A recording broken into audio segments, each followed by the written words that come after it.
Welcome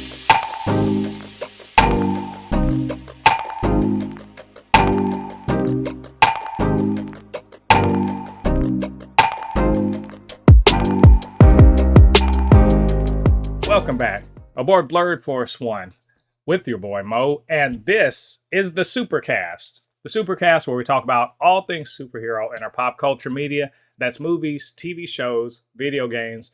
We talk about the news and do some speculation, all that good and nerdy stuff. And before we get into the podcast today, you know what to do. Get down there and hit like on this video. Y'all, we're gearing up for this superhero summer. We're getting into Ironheart next month in June, and also of course Fantastic Four and Superman. And in the run up to that, we obviously have got to geek out over all the news coming out, and I can't do that by myself. Back on the show again. This has become becoming a habit actually. We got Polly of Co-Mixed back in the house. What you doing? What's up to with you today?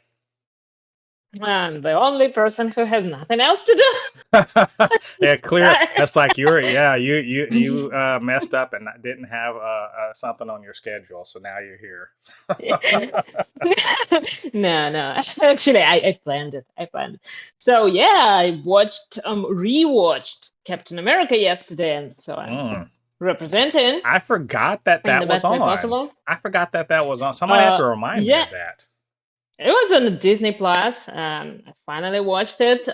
First time I watched it in IMAX, and it was a little bit weird because the movie has this weird visual style that doesn't really work with IMAX. So it felt like you were watching through, foggy lenses. Right. And I have enough trouble with glasses without it. So yeah, but it was much better in digital. It was easier to enjoy everything. It was pretty cool. I need to rewatch it. There's a bunch of stuff I need to rewatch. I've only watched that one the one time, and honestly, I said that about Thunderbolts. I'm like, I'm gonna go see it again. Nah, I'm not gonna go see it again. I'm not gonna go see Thunderbolts again until it's dished. I just don't got that kind of time right now. That being said, yeah. Yes. Did you do anything else? Nerdy? Did you yeah. Well, did you get your room? Is your room more situated now? My room is all very, very geeky now. It's everything I own displayed here. Everything everything I work for is actually literally only reason to have a job is on that shelf. And food. And I played a lot of Marvel Rivals. I actually had a very good day yesterday. I got a whole team wipeout with Moon Knight. Pretty cool, I think. Been doing some good job, like killing everyone with Mantis, who is a heel. Were you bullying Reed? Of course, I'm always bullying Reed. Although yesterday there was like a Reed and Sue who bullied me, and I was mad. But their team lost, so they spent a lot of time running around harassing people in the back lines, and then the team lost anyway. So that's pretty much the Reed way. The whole essence of Reed, isn't it? He don't care if he wins or loses. He just wants to be right, and he never is. And I've been nerding on I can't say on a budget because actually been nerding. Going over the budget. I bought some Wonder Woman makeup, which is that's just lip gloss, but I have some more stuff. And I'm wearing Wonder Woman eyeshadows. Yeah, nice. I don't know. It's just like some branded collaboration between DC. I don't know who, DC probably, and or Warner Brothers, and some makeup company. But I don't know, every time I see stuff like that, I can't walk by. I need to have it. And they know how to sell me any kind of makeup, and it had a lot of golden eyeshadows, so which I love everything golden, and Wonder Woman delivers it. And golden brush, a lot of stuff. Do you feel Themyscira now? You feel a little closer to Yes, your I actually, Themysciran yeah, I think heritage. I'm what I'm wearing on my eyes. It's called like the lasso of truth. The color is the lasso of truth. So everybody has to be truthful. Can't look into those eyes and lie.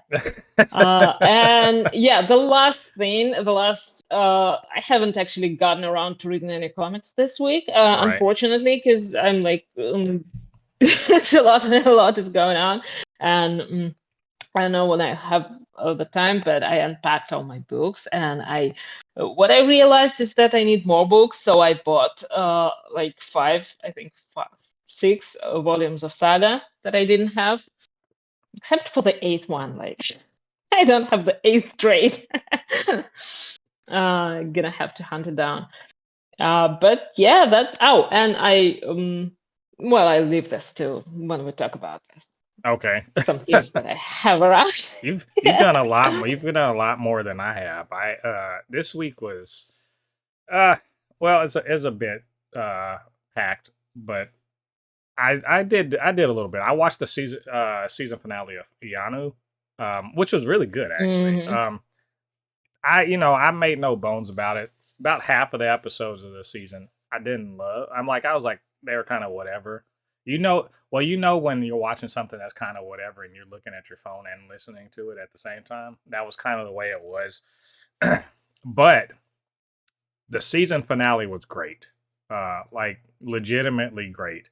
Um, they saved all of their narrative power for that final episode of the season, and they are getting two more seasons, by the way, so that's good. Possible spin-offs or movies, or I don't know.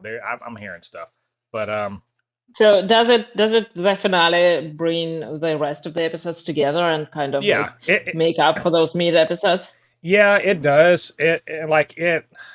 I think maybe the problem I have with the middle episodes that didn't really move me is there's a bit of time wasting going on. Like I feel like there's less story than the episodes warranted. Like they easily could have done everything, even with the 22-minute episodes. They could have easily done the whole season in about 8 episodes. So 2 episodes But less I mean, would have been tighter. maybe if you binge it right now, would feel tighter I and mean, it might. I still feel like it's. I feel like there's if they cut 2 episodes, it'd have been a tighter thing, which is weird because I don't actually like short shows like that.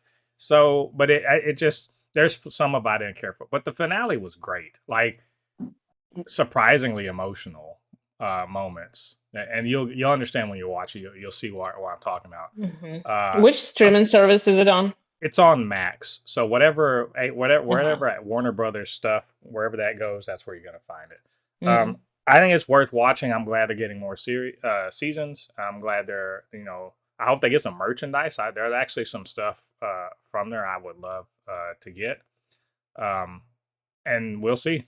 I hope. I just want them to step it up a little bit more, and it kind of like because they are inspired. They didn't even say inspired by Avatar: The Last Airbender, and I'm like, those are big shoes to fill, man. You really got to bring it narratively to the table, and they do kind of bring it at the end of in the finale. I really quite liked it. Beyond that, what else did I was doing movie night with my daughter, and we watched The Equalizer with Denzel Washington, and she loved it. That was dope. I hadn't seen it in a while. That's a great movie if you just like action movies where a guy just goes crazy on people. Bad guy, and they're unashamed at bad. You always know a movie is just like they're playing it completely simple. The bad guys are just you don't know anything about them except they're bad, right? And it's the stereotype. Like I felt like it was the '80s again. And my daughter even said something about it. She's like, "So they're just Russian gangsters?" I was like, "Yeah, pretty much. They're just, they're bad. They got tattoos and they traffic women. That's pretty. You don't know anything else about them except that he's going to kill them brutally. It's a fun little thing, and she had a good time with it. Uh, also, this is my last thing. I know I don't. Well, I ramble a lot with these nerd things. I watched a good bad movie. Um, it's called The Unhealer. If you have Amazon Prime, at least in America, you can watch this on Prime Video. it is a low budget like movie about a kid who's he's getting bullied, and also apparently he has that psychological thing where he eats non-food things. He just compulsively eats like not food things, and so his mom wants him to get faith healed by this guy that has some kind of power to heal people. And when he does, he accidentally takes the guy's power. And the guy's power essentially is that anything bad, anything harm that comes to him gets revisited on the person that tries to do harm to him. And so it's the whole rest of the movie is just him, his bullies trying to kill him and then getting and dying because they're trying to kill him or whatever. And he realizes he has this power, and then his mom gets killed, and he wants revenge. It's look, it's not a good movie in the sense like the production values aren't great. It's pretty predictable about where it's going, but it's got an interesting like it's weird like it has an interesting premise. The acting's not that bad actually. Sometimes it's kind of good, and when you see where it's where it's heading, and you're pretty much okay with it. But it was just I was just like, you put this in the hands of a better director with more money, this is actually probably a classic movie, like a classic like teen, like it's like in the sense that like Carrie, you know how Carrie was, it's kind of like that. Mhm. I really quite I liked kind it. of thought maybe more like Sixth Sense or It's something. it's a like it's taking a bit from a lot of things. It's taking a bit from Carrie, Chronicle. Um, there's some superhero aspects to it, only and then the bullies are just like they're cartoonishly bad. Like they're like they want to run him over. So there's another movie from the 80s called The Wraith. It's sort of like, so it's taking a little bit from all of those. And I was just like, I randomly started watching this, and I was like, this is actually kind of good. This is kind of good. And it happens sometimes. So there, people talk about how there's not enough, not good, no original movies. There's plenty of original movies. A lot of them are bad. A lot of them come out and you've never heard of them before. But What you gonna do? sometimes you get something, and like there's promise. Like I like a movie even if it doesn't live up to it, it has promise and an interesting idea, and I'll give it a chance. So anyway, that's Well, either way, if you're looking for something to watch, then next week we're all rewatching Sinners, obviously, because like on I think it's June 3rd when it's coming out on it's coming digital. on digital, So but like yeah. I Mm-hmm. refuse to watch it on digital as long as it's in the theater. Nope, we're not doing we're I not doing that. unfortunately, in my town, it's not in the theaters anymore because it's a small town and they only have like some, like I think we have like one or two theaters, and You should go yeah. demand. You should be So like, you should be like, as the local black uh, representation. I demand more.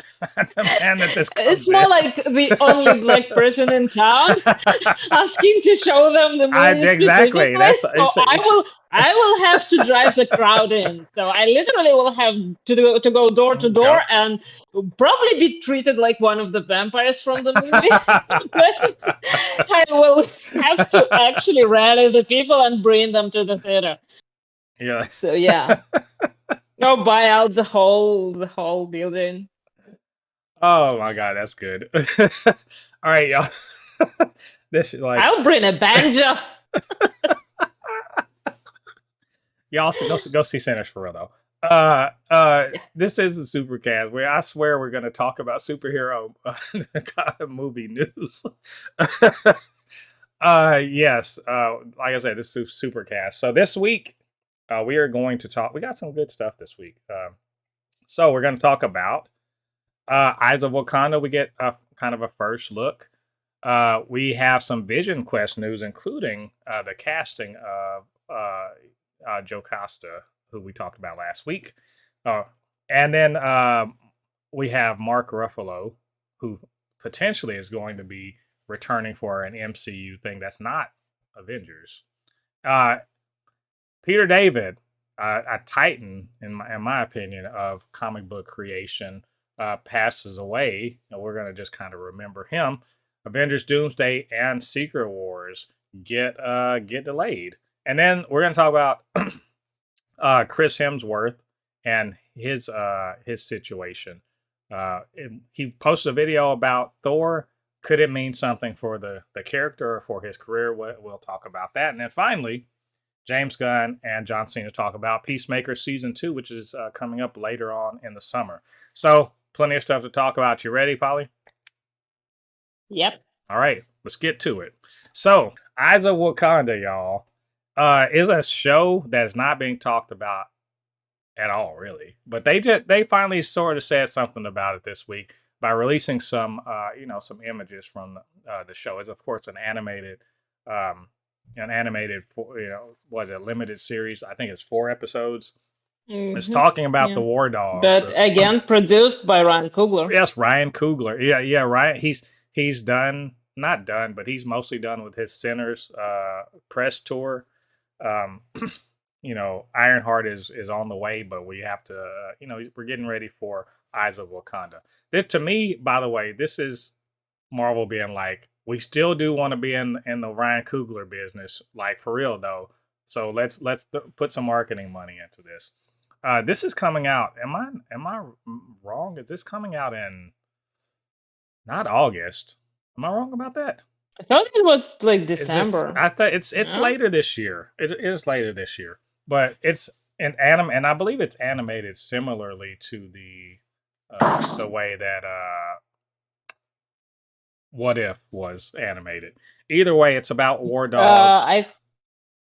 I think that they're gonna go with a little bit of a different visual style, a little bit more stylized. Yeah, we can sort of see that in the pictures, which there's not. By the way, there's one group picture where you sort of see like the various characters, and we don't know the names of these people, but they're wearing different outfits, so it's clear because the idea is that these are kind of like special agents for Wakanda to sort of look out for Wakandan interests around the world. So they kind of go to different countries and are just kind of undercover. War dogs. Yeah, the war dogs, essentially.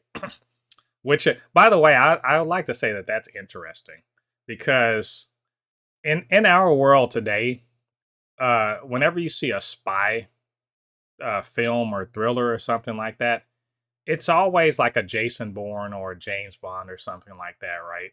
It's always a white guy. And I don't get too bothered by that because truth be told, that makes sense. White people are everywhere in the world. Like, even when they're, if any place any place in the world you go, it could be it could be the middle of the damn the Sahara desert. It could be in Cambodia, like deep in the jungle. And if a white guy walked out, like, you wouldn't be surprised. You'd be like, they just be everywhere. They just everywhere. So like, it makes sense to me that if James Bond just shows up in Cairo, well, all the local brown people be like, there's another one. He's walking around like, here we go again. Yeah, I mean, there's another one, and they wouldn't look. They just keep on about their business. But I feel like if it's not true of black people, if Idris Elba playing James Bond showed up in Shanghai, people were like, who is that NBA player? What is he doing here? Like, it's a black guy. What's happening right now? One thing that always bothered me is when I used to live in Russia, sometimes people thought that I'm an American spy. And I'm like, why would America send someone black to spy on white people? It's the worst idea possible. How is that gonna work? Yeah, I mean, like, look, I've told you before, and I haven't told people on the podcast before. I've been to Russia before. I'm from the American South. I went to Russia when I was a teenager, and we stood out. There was 3 of us. No, there's 4 of us. There's 4. We were 4 black people on this trip, on our group. And we significantly increased the black population of the city we were in just by being there. There was probably by I don't know, at least a half. Like, there were 4 people there already, Yeah. That would be like they would be hard to find, but they were there. And then you 4K. Yeah, we came in that, and suddenly it was blacker than they've ever seen in their lives. So Right. the point I'm making is War Dogs is interesting because, and if you look at this picture, one of the guys is wearing Japanese like armor. Another one looks is kind of dressed like he's been in the desert, like Bedouin or something like that. Another one looks pale, so I mean, could be an albino character, but that is looks like they're like in the north, like Viking shit. So clearly, Wakanda's been sending war dogs for a while. I'm very interested to see what this is all about. I don't know. In theory, considering that there are historical black people relatively known in every country, in every country's history, they could incorporate that, which would be I don't think that I think it would be odd, but it's a possibility. Yeah, and as I understand, there is historical precedent for actual black Vikings. For Vikings having made their way down, to Africa, to at least the Strait of Gibraltar. So there's some historical precedent. Of course, we know there were some Africans who made their way to Japan and to the east and everything like that. The Silk Road did run near Africa, so it's entirely possible. Alexander and his armies went all the way to India, so it's not out of the way. I'm interested. That's what I'm saying is I'm interested in this alternate world where the the most advanced country on earth at all times is an African country. I'm interested to see what their spies were doing and what how they were kind of integrated into these different societies. And this little limited series is supposed to tell that. So I think this is a cool first look. I can't wait for this trailer. They need to hurry. Well, they don't need to hurry up because it's later on this year. But I am like, let's go. And Ryan Coogler, keep cooking. Even though I don't, I think he's just a producer. So I'm actually, we don't know who or behind the story and everything here. So I would love to find out who all these people are that were involved. So anyway, for now, the release date is only 2025. There is no it's still release TBA date yet, I think. So we're hoping Yeah. we're hoping not before December. That'd be great. Well, we'll keep an eye on this. Check and we'll Actually, check like it out. wait. Did they actually put a date on it? Like, yeah, they did. It's August 6th. Oh yeah, so I was right. It is coming out in the summer. So it is August 6th. Wow. We're a few months out. I'm good. Let's go. August 6th. Then it's really time to start moving the problem material, I think. Well, I think what's really we need to do is start bullying Marvel like we did with Ironheart. Of course. We gotta get let's gear up. Ironheart's coming. They finally released a trailer for Ironheart. It's time to bully them about Eyes of Wakanda. Let's go. Anyway, we'll keep an eye out for that trailer. We'll let you guys know all about it then. So let's talk about Visionquest, another Marvel TV show. And that's actually the theme that I had a lot of stuff to show off. It's mostly bragging. Yeah. First of all, hell yeah, comics accurate. 1, 2. It's the now, mind you, I grew up. I think I said this when we talked about Visionquest last time. I grew up in the '90s with White Vision because he was the one. He was in the Avengers beat 'em up, but also at the time, remember he had become the White Vision, so he was very prominent in all the Avengers things. I did not know the green and yellow, or was it green, red, and yellow one? I didn't know him. But we're getting to know him, right?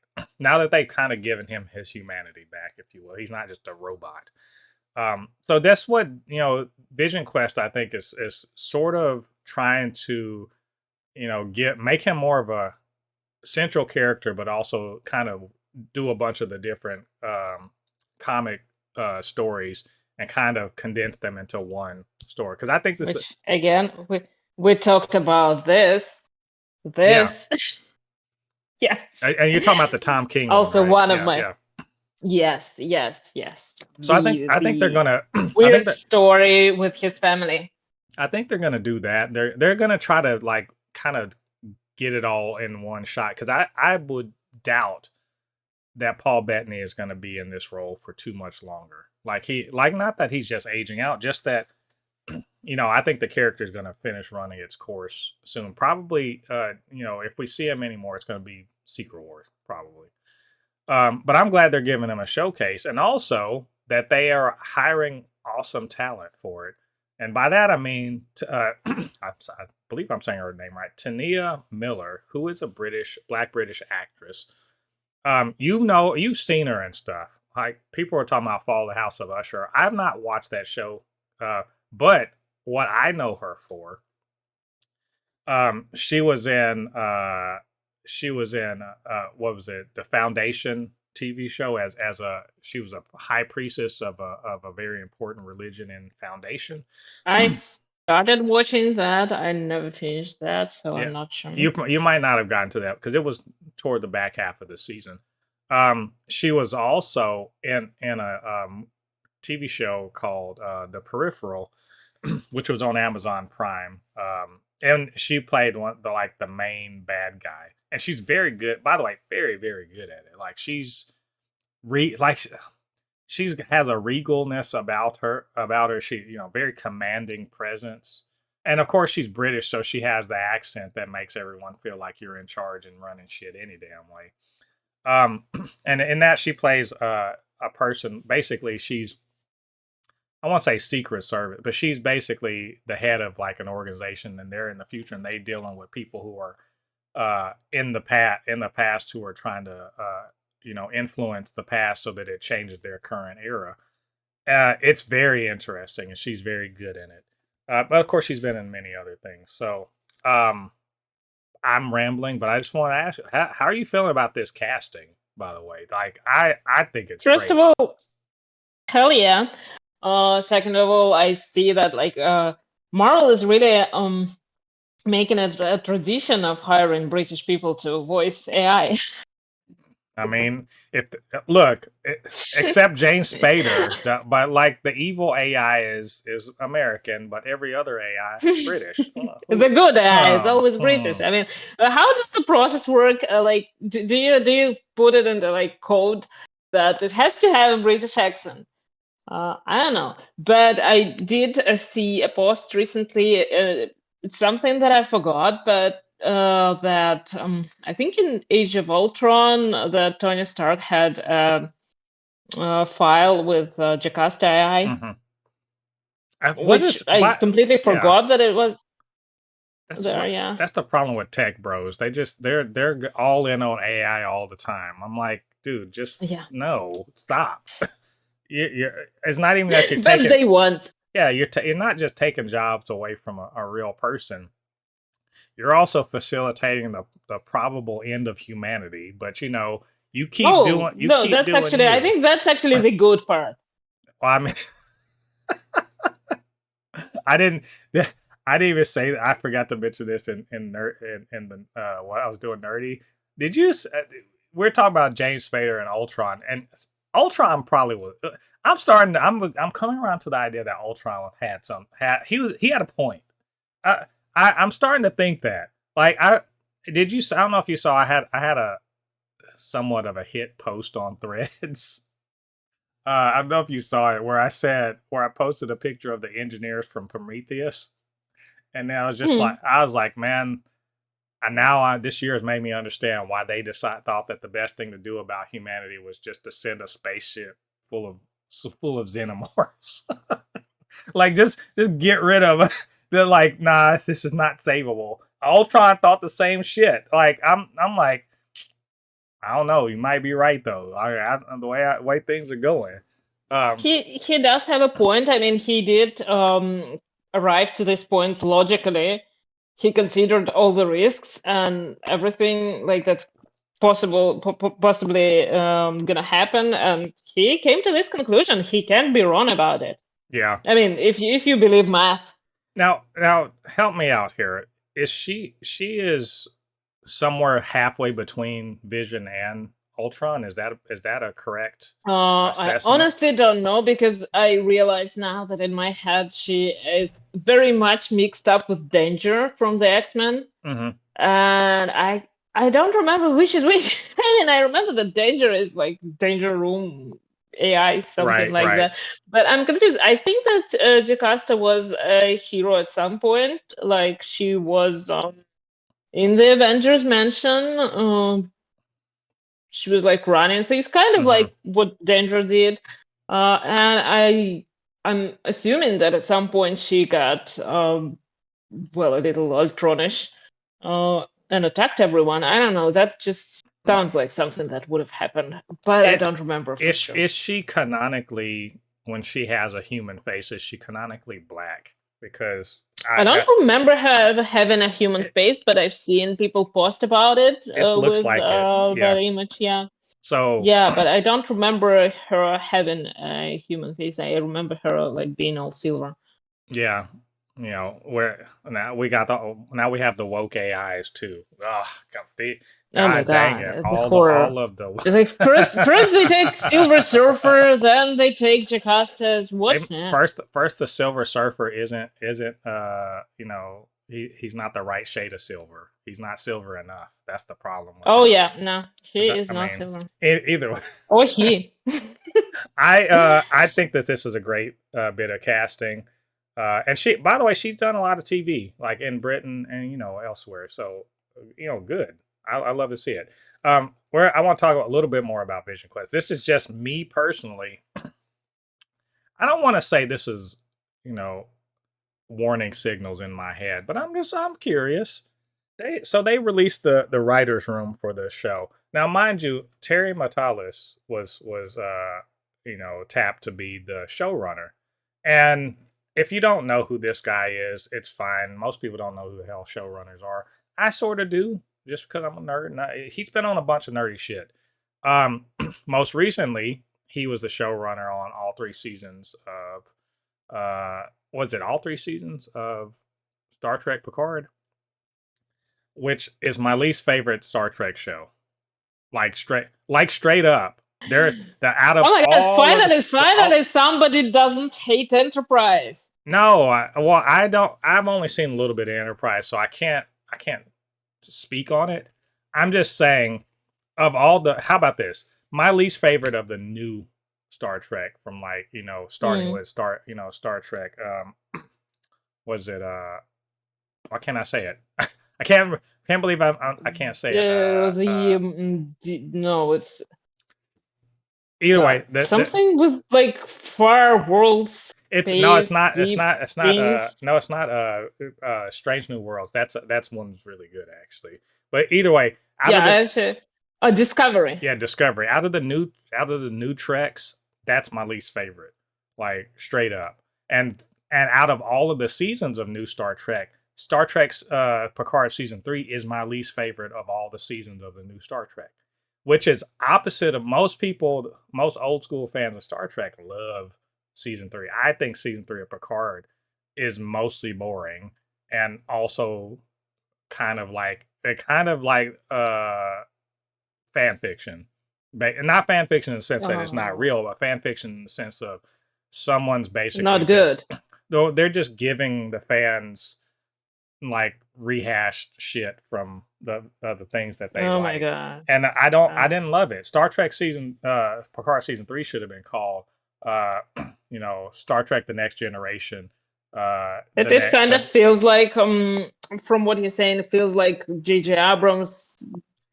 No, Well, it feels like J.J. Abrams. you know What she would what it do. feels like. Someone said, "Hey, Star Trek Picard season 1 and 2, it has Picard in it, but what about the rest of the people from from Star Trek the Next Generation?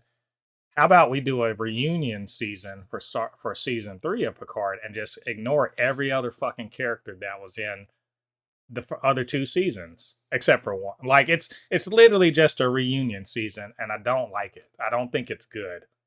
um but everyone loves it, and apparently so did Feige, because he hired the showrunner of that show. So that was a long intro to say I have read. Look, I have my warning signals all right, the guy that runs it is doing this, right? And so I was like, all right, well, who are the writers? Who's going to be in the writers' room? And so when I saw this, I was like, So I'm going to name them: Chris Monfett, Michael Taylor, who was a writer on Star Trek Picard. Michael Taylor is a writer on Pantheon, which I believe is an animated show that I have not watched.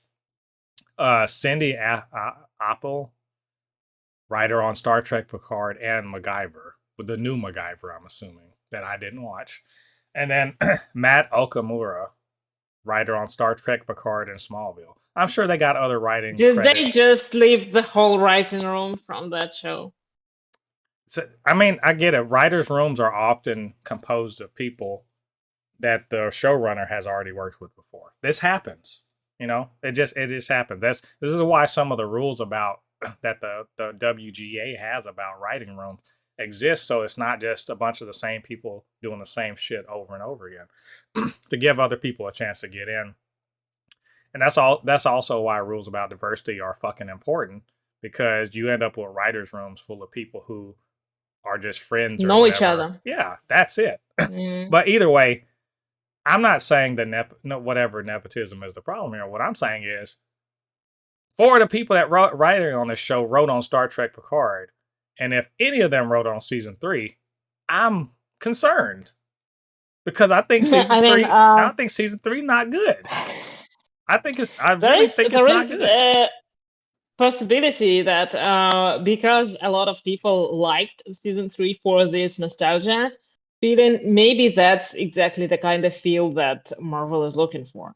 And I don't know. What fucking nostalgia can you have for Vision? About Vision? For Vision, who's been the first time we see him is in Age of Ultron, and he's what? Well, maybe he misses Ultron and wants to reunite with him. I want it to be good. I'm not saying this to shit on the show preemptively. I want it to be good. I'm just saying I don't like season 3 of Picard, and if these guys had shit to do with it, I'm concerned. I think that I'm reserving judgment, but right now we're starting off on a bad foot. I honestly did not like the fact you're gonna be watching them. When they said Terry Matalas, I wasn't jumping up and down like other people were about him being the showrunner. Not because he's not talented. I'm not saying that at all. It's just his most recent output I didn't like. So that's all. I'm just looking at it. We'll see. We'll keep an eye on. Yeah, we'll definitely. By the way, I forgot to mention something when we were talking about Eyes of Wakanda. There is like another bit of news that is connected to Wakanda and Wakandan legacy and everything, is that EA has canceled the development of the Black Panther game, which sucks horribly. But then again, who did not expect some bullshit from EA games? Oh, I have to be honest, I don't follow games enough to be. I wasn't even mad about it. I was like, I didn't even know this shit existed. So like, I was really mad about it. I didn't know it existed. I just got the news recently. Yeah, I didn't know it existed, and so I guess I can't be disappointed by something I didn't know was supposed to be a thing. I do tend to like buy out all Marvel games whenever I can. So right now there is like I know there is a mobile game about Marvel, like something with chaos and it's Strange and Wanda. Yeah. You're not a fan of mobile games. Are you looking? So you're looking for the Rise of Hydra, the Captain America and Black Panther game that's coming out? Yes, so yes, definitely. I think it's coming out next year. I'm actually looking. Yeah, I mean, I think it was postponed too, because I remember it was postponed a year. It's postponed a year. I think it was supposed to come out this year. It's coming out next year. And then there's that other one. Sadly, the other one. Oh no, there's another. Well, there's other, like the Wolverine game that they're still working on Iron Man. The Insomniac's doing the Wolverine game, but the one I'm really more interested in is the side-scrolling beat 'em up one by the people that made TMNT Shredder's Revenge. because it's going to be an online co-op, like 4 to 6 players, Mm. like and it's an Avengers thing, and I think it's the main bad guy, I believe, is a nihilist. So it looks really, Mm. and it's not just like Avengers Shouldn't it character. I shouldn't think it it be has like Guardians of the Storm. Galaxy and Fantastic Four? Well, it's got Storm and Captain America. Like it's got X-Men and Well, Storm is Avengers an character. Avenger. So it looks really cool. But we'll see. I'm actually gonna buy that day one. Hopefully other people will, and we can get some co-op going. All right. So anyway, we're gonna move on to the next thing, Yeah. which is we got some brand new day Spider-Man brand new day rumors going on, and they're basically casting. The rumor is that Mark Ruffalo will be returning to the MCU before Doomsday, and he's going to be hanging out with your friendly neighborhood Spider-Man. So, Is it really returning if he never left?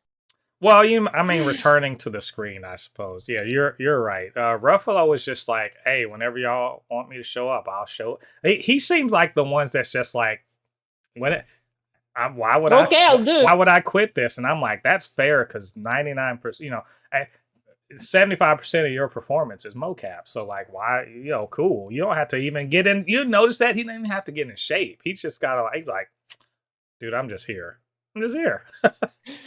So there's that. And also that Michael Mando maybe is in talks to return as Scorpion, which goes back to the rumors that we heard about the potential villains for the season, Scorpion being one of them, and which I always thought that was a high possibility if they're going to do street-ish level. Like Scorpion's not a street level villain in the sense that he's just a gangster, but he's closer to the ground than most other villains we've seen. Like to me, he and Vulture are about the same level of street level, which I always thought Vulture was a street level villain because he never tried to fly too close to the sun, so to speak. He was just trying to be a corner the market on stolen Shatari shit, right?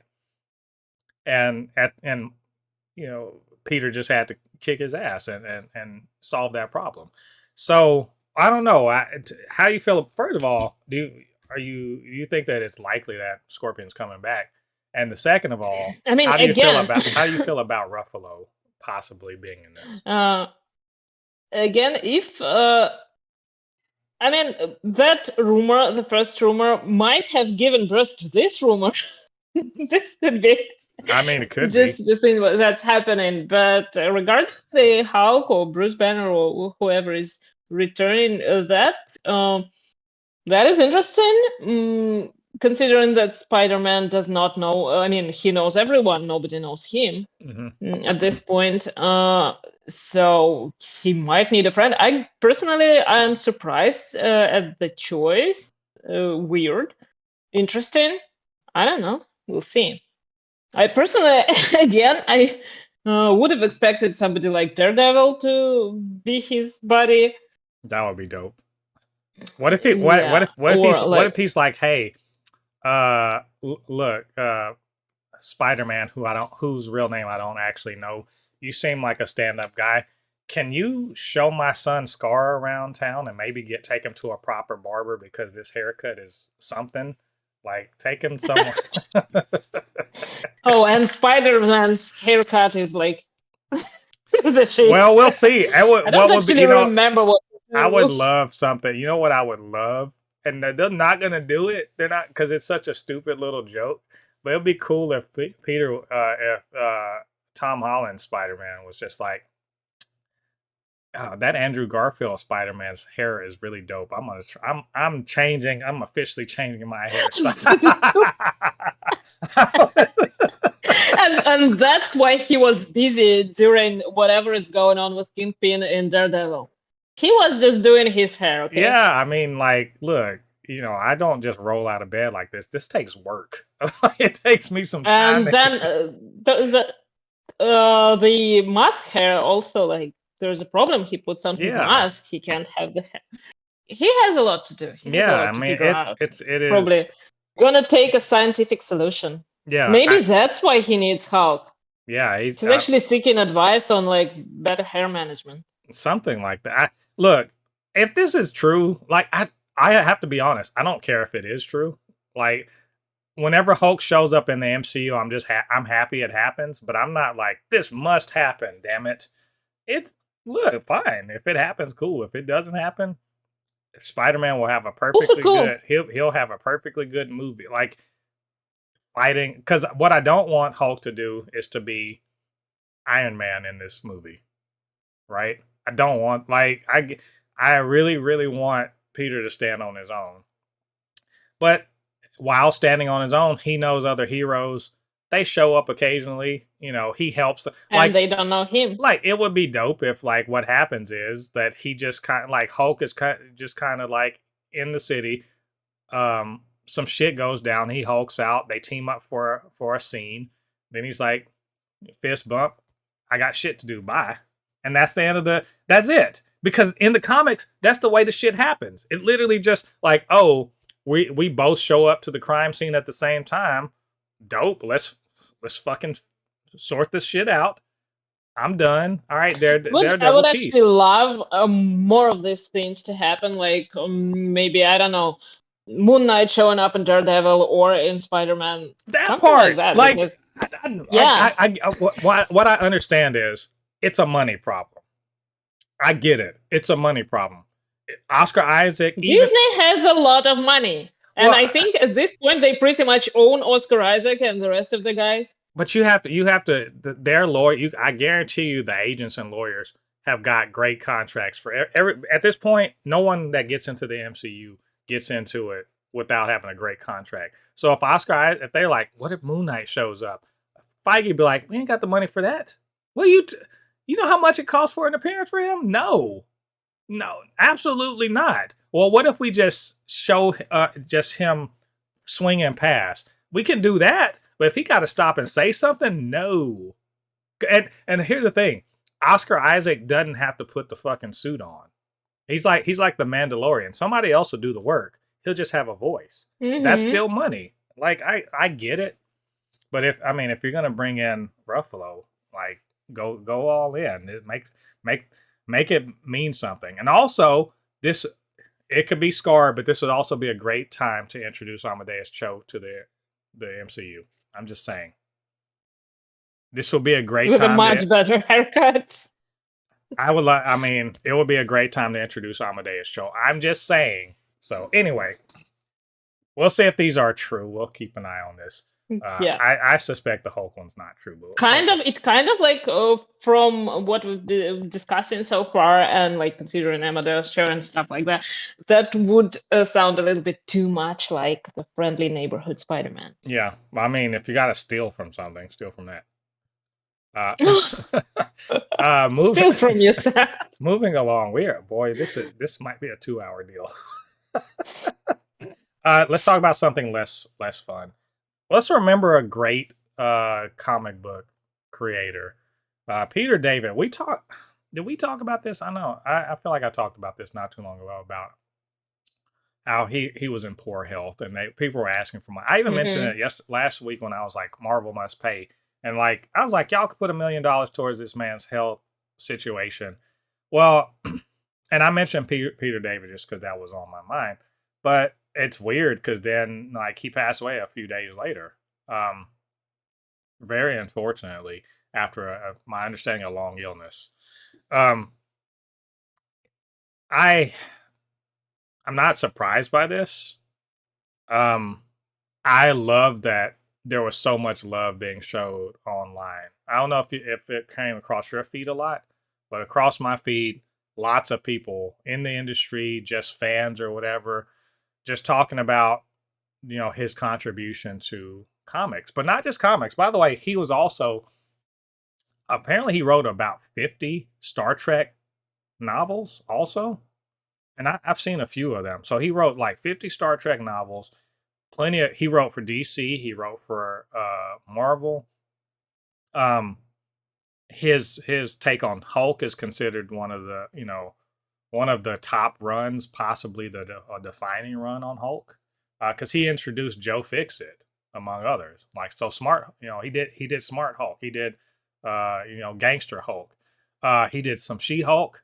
My favorite one, the one I know him most for, and the one I want to talk about the most, is his run on X Factor in the mid 2000s, around the Civil War. He was on X Factor pre and post House of M.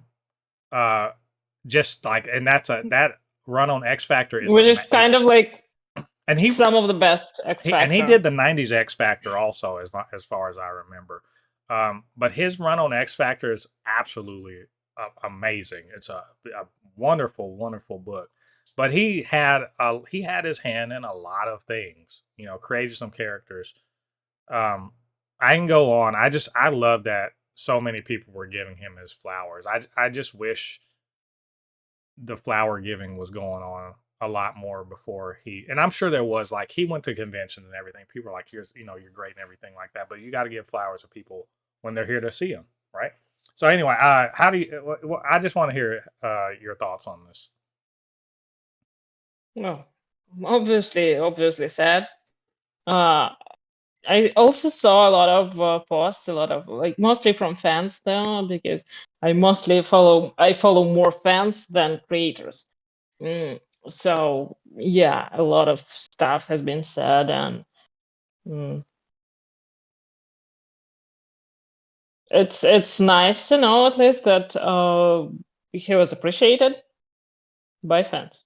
Yeah. Not by Marvel again. Yeah. Don't get me started. Yeah. This is sort of a consequence of living in a country that doesn't have universal health care.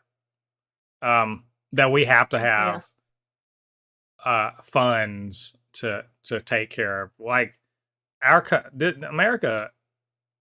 One of the problems here is we don't care enough about each other. We don't care enough about each other to the point where people can die of easily preventable disease. They can die of debilitating chronic illnesses and destitute, and just like, you have to make decisions. It's ridiculous. I'm not saying Peter David should be the poster child for universal health care, but like, he would never have, if he were British, he would not have had this issue, right? Because if he were British, he'd have had the NHS, is that right? National, whatever, the National Health Service, the NHS, to kind of take care of him, and that'd be done, and everyone would be fine. But it's sad. It's also a commentary, like I said, on how the comic companies exploit and then discard people, right? Sure, he could have spent his life creating new original characters, trying to be what's his name, Stephen King or whatever. He could have, but he played in the sandboxes and yes, he went into it eyes wide open. But it's again, as I say, what's right versus what's legal. Doing right by people shouldn't be a question. It should just be something you do right by them. This guy, again, if they had just literally, if Marvel and DC had said, hey, here's $500,000 each, so he had $1 million from each of them, right? It would have significantly changed his life and would have been barely any impact at all on either of those companies. So it's wild that's how little we value people who are bringing joy to our lives. But either way, Peter David, a legend, one of the greats. Sad to see him go. Glad that we had him while we had him. And go read some X Factor, y'all. Go do yourself a favor and revisit one of his great pieces of work. So let's move on to talking about, hopefully briefly, we'll talk about Avengers Doomsday and Avengers Secret Wars have been delayed.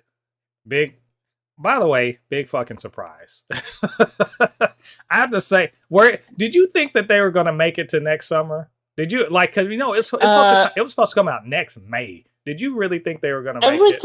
every time I heard that it was gonna come out next year, I was like, I don't buy it. I don't believe it. It kind of it feels too soon.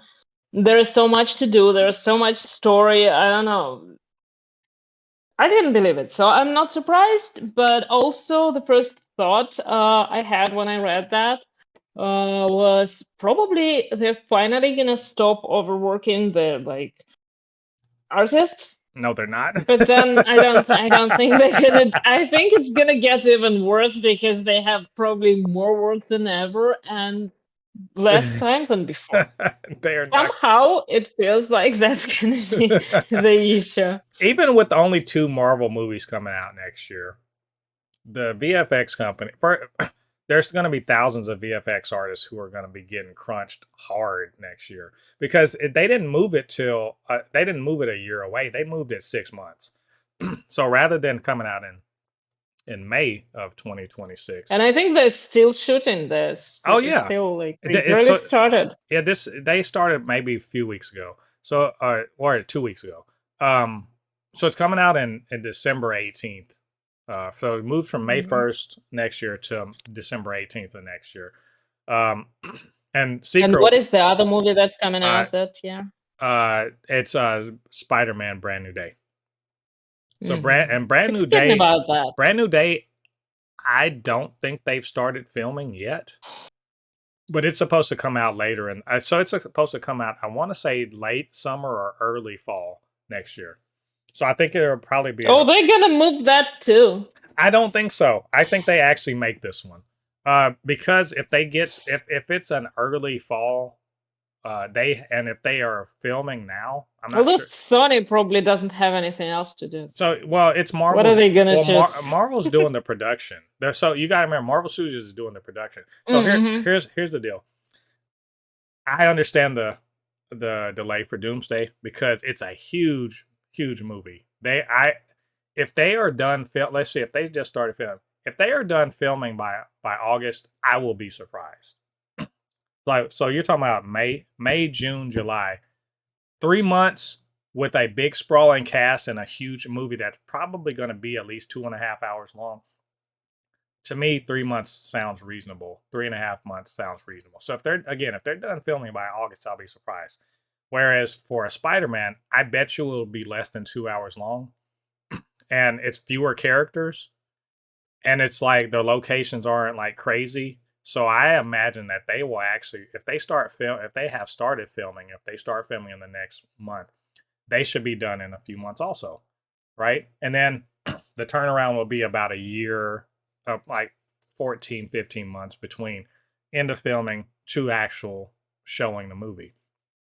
So it makes sense to me that Spider-Man could still make it. Doomsday, I always thought it was wild that they thought that they were going to be able to be done filming and VFX in less than a year. No fucking way. That was not going to happen. It was never going to happen. That's not the way the shit works. Like for real. Wow, That is. you'd think they know by this point how it works. I think that they always knew it was not going to happen, but they were trying to figure out schedule. So an awful lot of it is scheduling with the talent, like in front of and behind the camera. And also you got to remember that they were trying to find the story, so they were still trying to get the script together. I'm not Well, surprised by this. that is what scares me. Yeah, well, Like I think they locked. trying to find the story. I think they locked script a little while ago. But locking script just means that now you got to do pre-production. Set loc. Yeah, obviously they are. Possibly rewrite. Yeah, and then remember they have location shoots too, and the locations are around the world. They're not just they were recently up in like I don't know, was it Norway or something like that, shooting exterior like in the snow. If did you see that video of that Anthony Mackie shot of just being out in the snow? So like No. so yeah, their locations they're in England, Levingston Studios to shoot part of it. This is not going to be like like Spider-Man, where pretty much they probably just have to be in one place. They probably just have to be partly in Atlanta to do some of the stuff, but also partly in probably Toronto or Vancouver to do some to do some New York City shots. No, they're all over the place. So I'm not surprised by this, and similarly, I'm not surprised about them kicking Secret Wars, 6 months down too, because they're gonna do like they did with Avengers, Infinity War, and Endgame, which is all right. We shoot one of them. We're gonna take some time off so we can, we take a little bit of time off, and then we come right back and keep on shooting the next one because they know they're coming. So this, again, it's not a surprise to me. I always thought it was really, really, really, really, really optimistic to think that a year was gonna. No, that's crazy. And I'm not mad about it either. Y'all, you let them cook. Like, take the time. Yeah, yeah. I don't need this to be immediate. Yeah, it needs to have all the time it needs to be perfect, because it's Secret Wars. It's not easy. It's not an easy story. It's not an easy cast to manage. It's gonna be complicated probably, but I'd rather it be complicated but good Yeah, than and it better be great. rushed It better be and great. long. Well, that they have to make this a great movie because it has to make $1 billion. Like, and I'm not saying that it's in. No, it has to make $1 billion. This Also, they know that if they embarrass Doom, that something bad is gonna happen. I think they understand. I'm not. They understand that this movie has to do $1 billion because it's gonna cost at least 350 million to make it, just to make the thing, and that's a profitability needs to be $1 billion straight up. So they gotta make sure it's right from the get. So we'll see. Yeah. We're gonna keep an eye on this obviously because it's a big film, and Of course. well, I want to see some set photos, some real ones, not AI bullshit. So we're gonna keep. I really don't want to see any set photos because I don't want any of the story to be given away to me. I want to wait for the trailer. I want to gasp at the trailer. I want to be surprised. And I urge everyone else to do the same thing because it's a cool experience. It's an amazing experience when you go to the theater and the only thing you've seen is the first trailer. Well, maybe like the second trailer or a teaser, but not the TV spots. If you can avoid them, I do recommend that you do. Right. Yeah. Definitely nothing like no, not reviews, but breakdowns. It's fun and all, but you really want to be surprised, and it's great to have this clean experience when you see things for the first time and you not necessarily even know what's going to happen. Yeah. Well, I just want to see. I just want your input on whether or not they got Latveria right. So you would know from personal experience. You're like, that's not. Latveria is beautiful. That is they not. Probably won't get it right. Like, that is not a real sound in Latveria. I don't. That is not genuine Latvian. All right, so we'll keep an eye on this, and we'll let y'all know about more news as it comes out. Speaking of Avengers, which brief, we'll see how brief this is. Whoops, let me back up because I want. Oh, there we go. So, Chris Hemsworth, was it yesterday? Posted a video. I think, yeah. A video about like his time as Thor, and then he kind of posted a personal message, and it's got people talking. Now, I'm not gonna watch the video. The video's kind of like a behind the scenes thing. We know he's been Thor for a long time, since 2008, which was when, not 2008, 2010, when the first Thor came out. Thor movie. And everyone loves him, right? Can we agree? We all love him as Thor. Everyone didn't love Love and Thunder, but just in general, people like the character. And he posted something that's making fans be like, "Is Thor gonna die in Doomsday? Is he gonna? Is that the end of the character?" And this is, look, fans, I love y'all. Some of y'all can go jump off a bridge. I don't care. But Generally speaking, I like fandom. I like MCU fandom. Hemsworth is, he's a goat among in the MCU. But y'all are doing way too much here. Y'all are putting the cart way before the horse here because Hemsworth is a person, and he's stepping back from doing much acting for health reasons. And if everyone paid attention, months ago or maybe last year, he had a diagnosis. It's something to do, I think, with his brain or something like that. I can't remember. I just remember it was like I think it wasn't it a high chance of getting Alzheimer's. something like that. It was something where Something like it that, but was I'm it was not sure. concerning enough where he was like, you know what, family and all that stuff is, I'm jetting around the world doing all these movies and stuff. I need to like, chill on that a little bit. And I'm just like, all right, I'm with you, man. Hey, you got to do what you got to do. You're a person first, or you're an actor second, or third, or fifth, or whatever. And they're like, I'm like, will y'all listen to this and understand that this is less about the MCU itself? Maybe they're killing the character off. Maybe they are. They're sunsetting the character because the man can't do this forever. He's been doing it for 15 years. He can't do it forever. But also remember, this is a person who has real life things going on, and that acting is not his life, right? So I saw this and I was like, all right, man, cool. We loved you as Thor. You do what you got to do. If they decide to sunset your character in the MCU, that's perfectly fine because, to be perfectly honest, they need to fucking do it anyway, right? At some point, he's going to have to pass the baton or move on to something else, or they're going to reboot. So we're going to get another Thor eventually. I don't know. Are fans being weird about this, or is this just like their attachment to the character overwhelming like their? Just general curiosity about what's gonna happen in the movie, in the story, and like what to expect.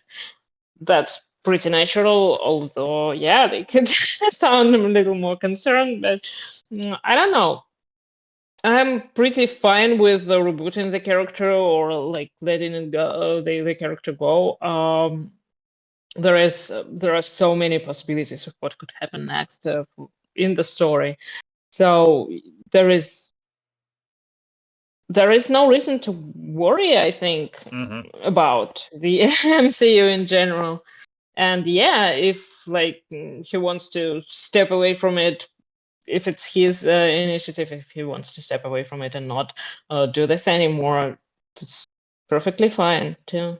Yeah, absolutely. I mean, I get it, but like we have to we got to let people go, right? We got to let people go. Yeah, Like it's that first wave of Avengers, like it's they been, can't be here forever, yeah, it's not and possible. it's fine, it's normal. Like we had the original X-Men, and then we had the X-Men, the giant size X-Men, and then we had New Mutants, and Yeah. all of them are beloved characters, and we can have in the movies too.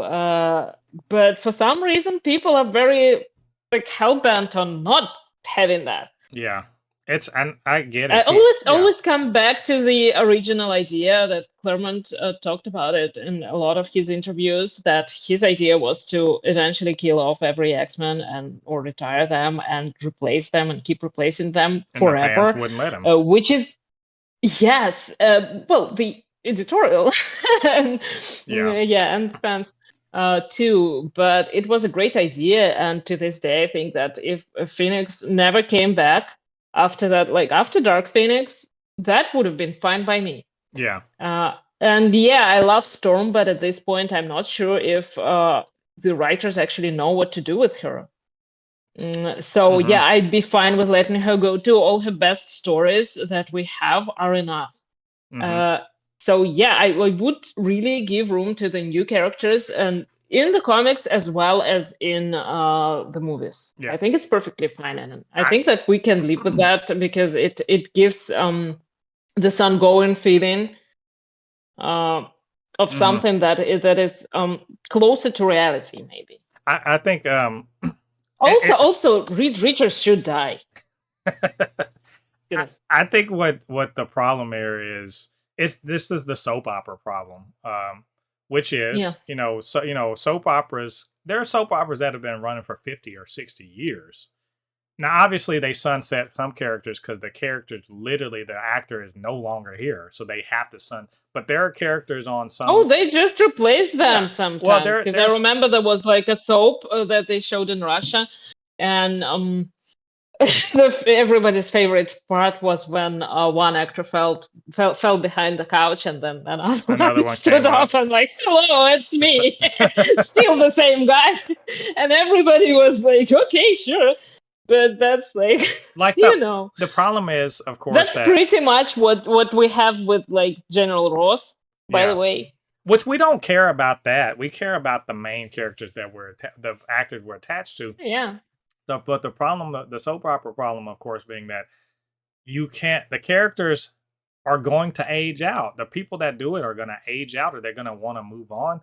But but even in the comics where that's not a thing, the fans won't let them go, and so the hard work of building up a fan base for a character has to be done. But the desire for profit overwhelms the desire to actually naturally move characters in and out.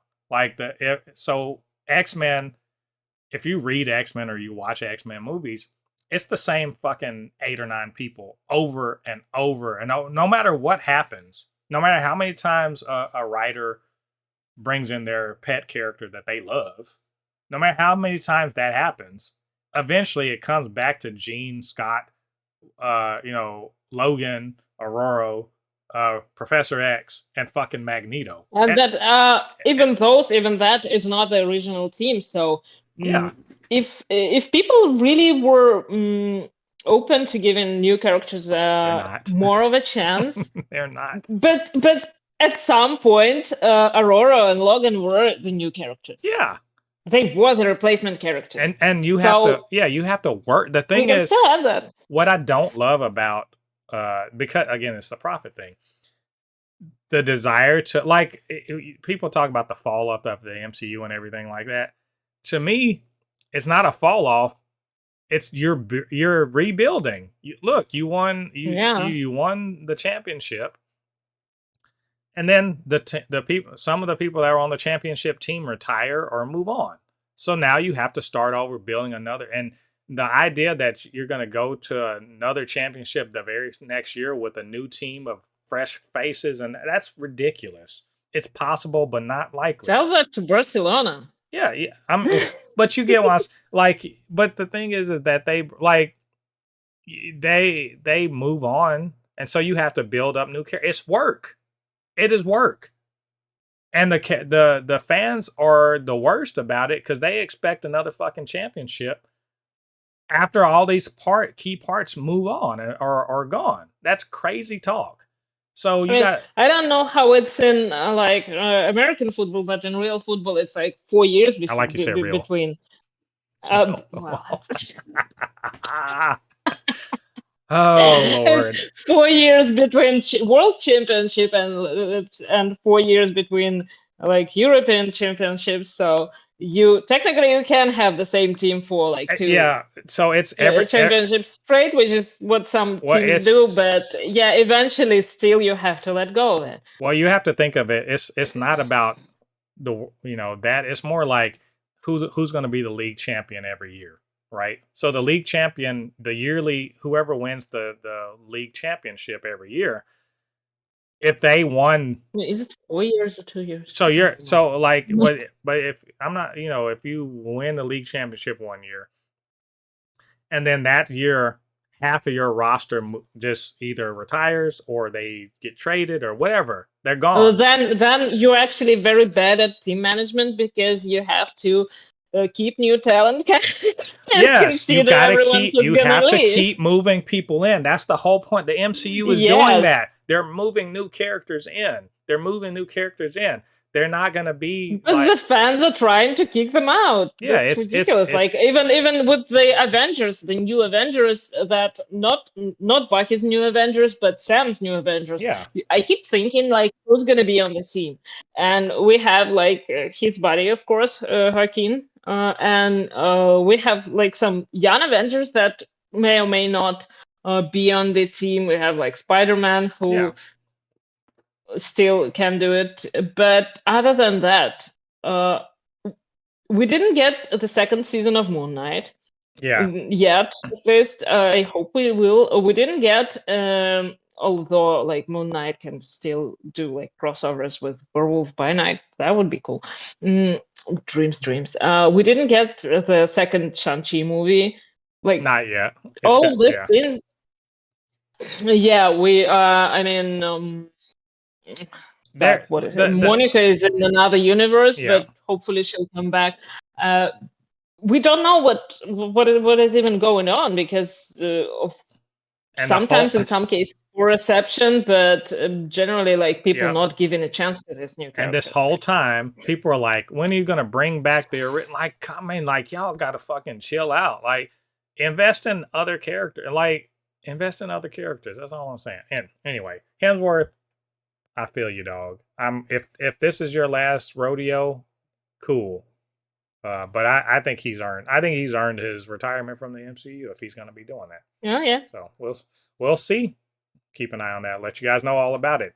And that brings us to our final topic, which is Peacemaker season 2. I showed that you have not watched, so this is just me Yes. gonna be me talking about. By the way, you have plenty of time. This is coming out in August. I'm planning on watching it eventually, It's but only like eight episodes. It's only 8 episodes, and they're I like an really hour don't each. know. It's I gotta get my shit together and watch it and sit and down by and the watch it. way, when you're watching this show, there's a correct way to watch it. Do not skip. You're not allowed to skip the intro. So you have to watch the intro every time you watch an episode. You'll understand when you start watching the show. You'll understand what I mean. But if you There are do, three shows that I never skip the intro for. It's X-Men 97, of course. It's Buffy and it's Angel. the funny thing about that, X-Men 97, there's a reason not to skip the intro because it's sort of telling Of you what the course. episode's about.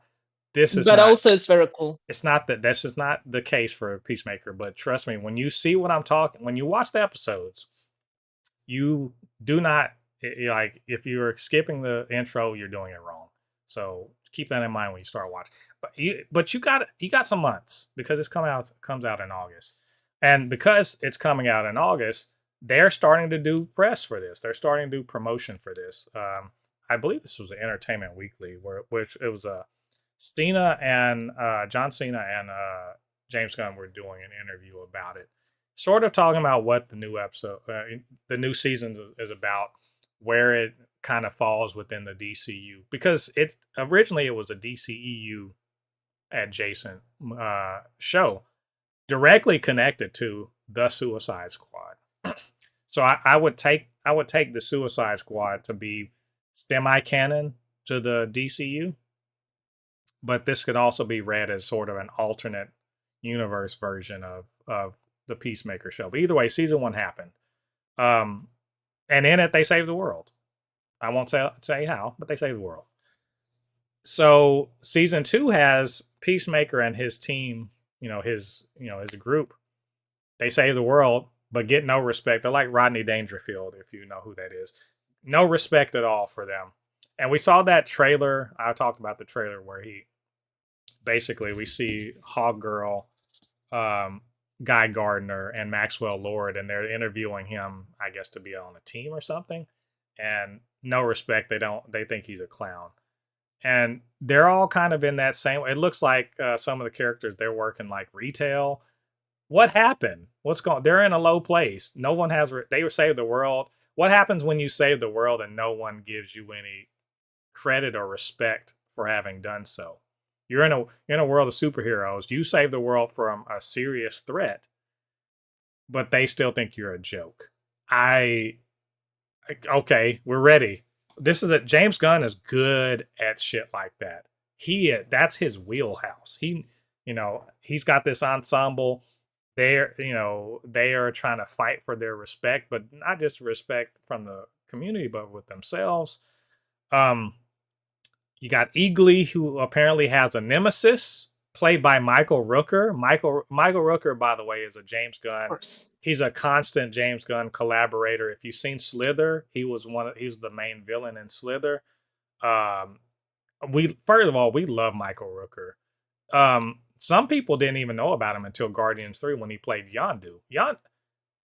Trust me, he's great. Love to see him. I think I saw. Wasn't he on The Walking Dead He too? was on The Walking Dead. He played Merle, who was Yeah, he was what's his name? nasty guy. Yeah, he was Oh, what's his he name's was the. older brother. He was the older brother of Norman Reedus's character. I can't say it right. Daryl. He was Daryl's older Daryl. brother. And then yes, Yeah. he's a racist and everything. And then I saw him.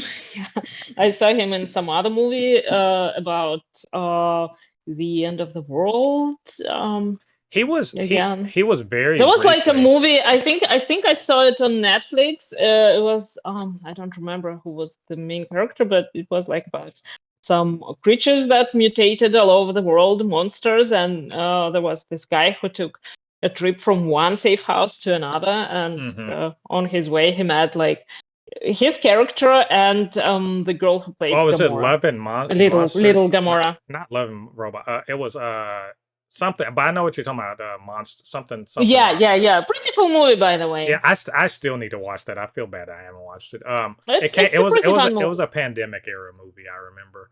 Yeah, probably. But Rooker also he very briefly cameoed in Brightburn.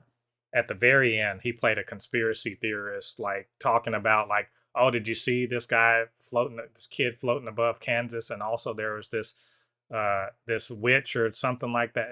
It was so anyway. He does James Gunn stuff among other things. So he's playing a character that is hunting Eagly. There's a character you don't know, but it's a bald eagle that Peacemaker has. Very funny, interesting character. Does not talk, so don't expect much dialogue from Eagly. But also, they're kind of dealing with, their place in the DCU, and this was written post, after he wrote Superman, so that's why we get the Superman stuff in there.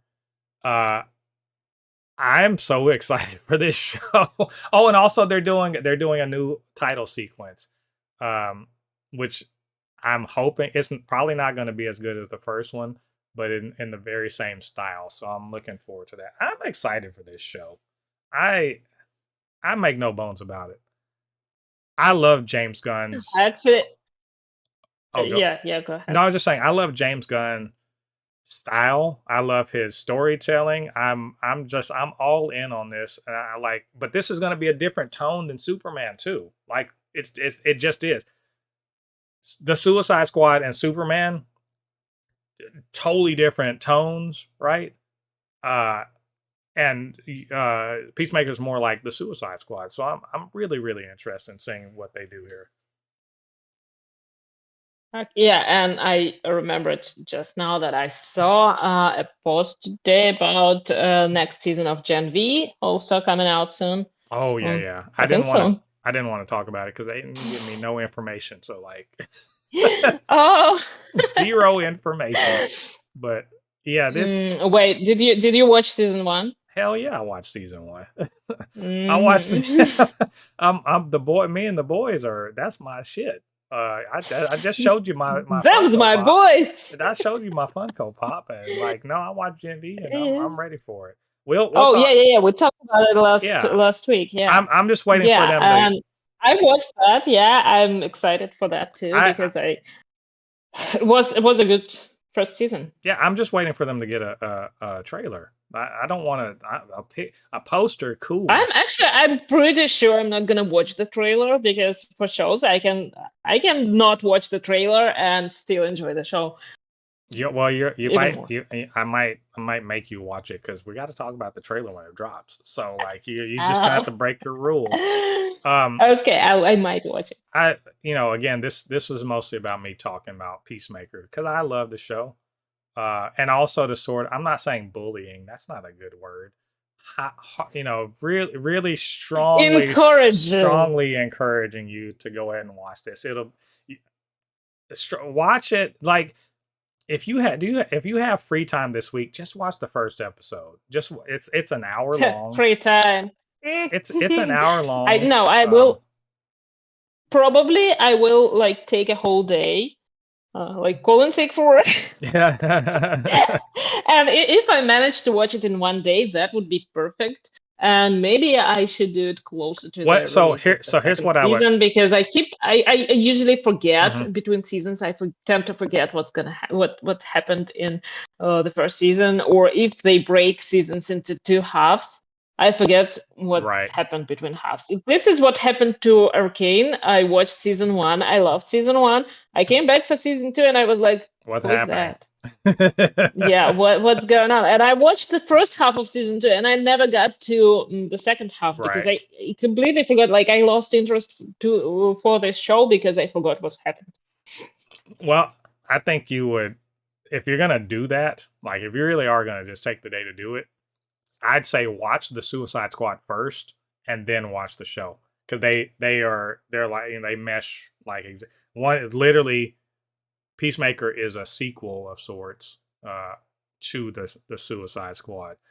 Also, because I think you will be surprised at the character work in the Suicide Squad's amazing, but I think you will be surprised at the character work in Peacemaker. Like it rehabilitated a character that I fucking hated, and not hated because I didn't like the performance.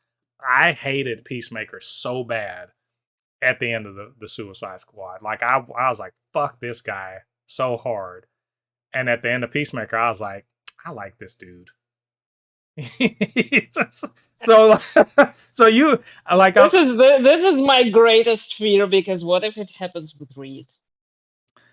it's but I just want you to know you just need to be ready for that. It is Pedro Pascal. It's almost impossible to hate that. Like if you hate Pedro Pascal, that's a red flag to me. I'm like, I don't, I can't. Yeah, but I'm if not you gonna like rock with Reed you. Richards, that's a red flag to me. You're gonna be your own red flag. I watch in July. Yeah. Oh my god. It's gonna be a Oh my hard month gosh. for me. We're just gonna have to you're just gonna have to accept that this is an alternate universe where Reed is not. He's just bad. He's not See, He's not horrible. that's another problem because we've seen the Council of Reeds. Chances are he was on the Council of What Reeds. What if this is the count? What if he was like they're like, do you want to be on the Council of Reeds? And he's like, you guys suck. Nope. I'm just not gonna. I'm good. No, leave me What if alone. they didn't even invite him because they all suck and he didn't? The one read that's not bad. We'll see. One read above all. All right. So anyway, you guys, Peacemaker season 2 is coming out in August. I'm excited. And you guys go check out that trailer. We're gonna keep an eye out on more information about this and let you guys know if and when it comes. So that is all of our news for this week. And some of it, there was some news in there that I didn't put down, and we just sort of talked about it. But just in case we missed something and you thought that we should have covered it, if you want to tell us how awesome we are, if you want to troll us, whatever the case may be, the comment sections are down there for your use. Let us know what you think, and of course, you can always hit me up. It's supernotfunnyshow@gmail.com, blurred_force1 on Instagram and Threads, super_not_funny show on TikTok. And while you're doing that, show me some love. Get down there, hit like on this video, subscribe to the channel, hit that notification bell. All that good stuff helps to grow this channel, helps more people to see this podcast and all of the things that we do on Blurred Force One. And of course, couldn't do this by myself.